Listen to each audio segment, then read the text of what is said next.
So sa video ito ipapakita ko sa inyo, sasabihin ko sa inyo kung ano yung dahilan kung bakit nagtatae ng ink ang inyong mga printers. Katulad dito mga kaibigan, kakadala lang dito sa shop dahil nagtatae daw.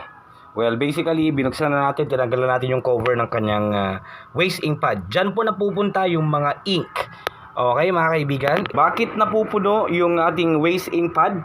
Kasi kapag nagki-cleaning tayo mga kaibigan, syempre umaakyat ang ink mula dito sa tank papunta dito sa may ink purge natin dito, okay? Papunta dun sa may printhead, kinakargahan yung printhead. So kapag nagki-cleaning tayo, parang hinihigop yung ink papunta dito sa may patungo dito sa printhead, and yung excess na napupunta sa printhead, syempre lumalampas yan, no? Especially kapag power cleaning yung ginagawa natin, malakas ang higop, mapupunta yung waste ink, nagiging waste ink siya papunta dito sa waste pad. Kaya naiipon lahat dito mga kaibigan, no? Ito yung nagsisilbing papuntahan, no? Patutunguhan ng ink kapag nagpa-power cleaning o nagki-cleaning tayo mula dito sa tank papunta sa printhead o sa ink purge papunta sa printhead, then yung excess mula sa printhead papunta dito sa waste pad. Okay? Kasi nga katulad na nasabi natin, kapag power cleaning, hinihigop niya yung ink. Parang kinakargahan niya yung ating printhead and pinapaganda yung daloy ng ink mga kaibigan. Okay? Katulad nito, oh, tagas-tagas na ng ink. So tanggalin natin to. Meron lang tayong isang screw na tanggalin, Epson L3110 and L3210. Compatible po ito mga kaibigan, or swak na swak tong video to para sa inyo kapag nagtatae. Katulad dito, lumampas na, subabdomen na rin. So hilain natin.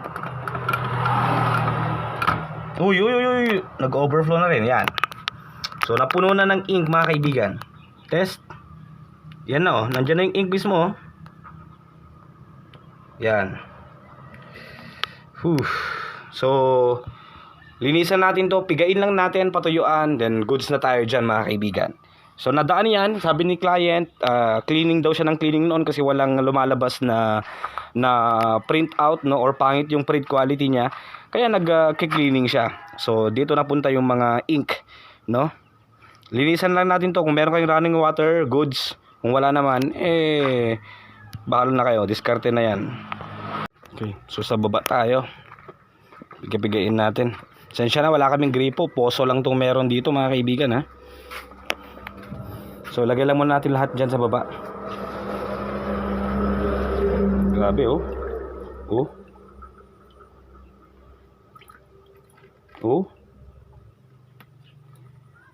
Grabing ink yarn.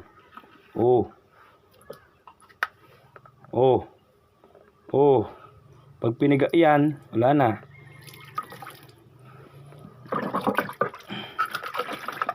Kapag mag-re-reset kasi tayo, required din na pinapalitan dapat natin yung ating waste pad. Pero syempre, pwede rin namang i-DIY, pwede lang. So first piga. Grabe, oh. Dapat gripo yung meron dito. Dapat meron kayong gloves. Tapon natin.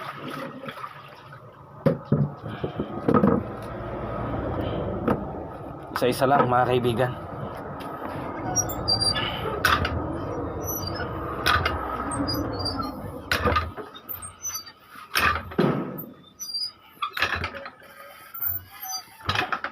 Yun.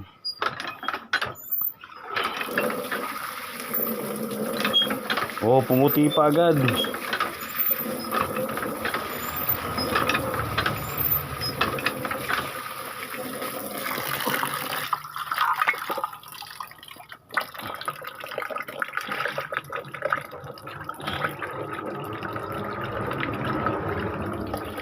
Piga.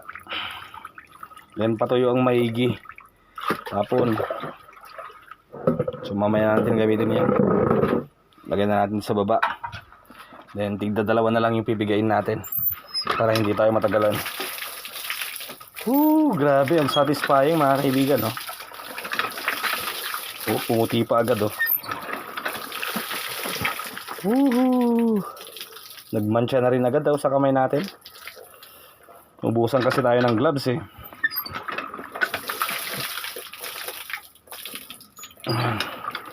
Ganito lang yung gagawin nyo. Piga-pigain nyo lang, no? Hanggang sa maging malinis siya. Woohoo! Okay, bigay-bigayin nyo.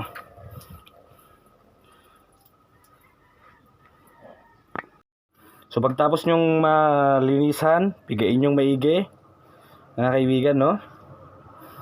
Dapat walang matirang tubig para kapag mag-cleaning tayo, ready na naman na mapuno. Pero it will take time din syempre, bago na naman siya mapuno ulit. Okay. So patuyuan lang natin. Waste pad. So patuyuan natin.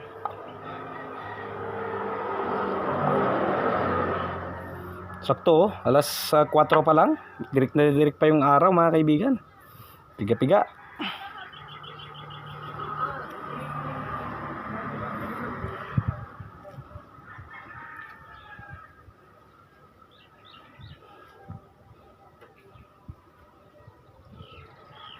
Piga.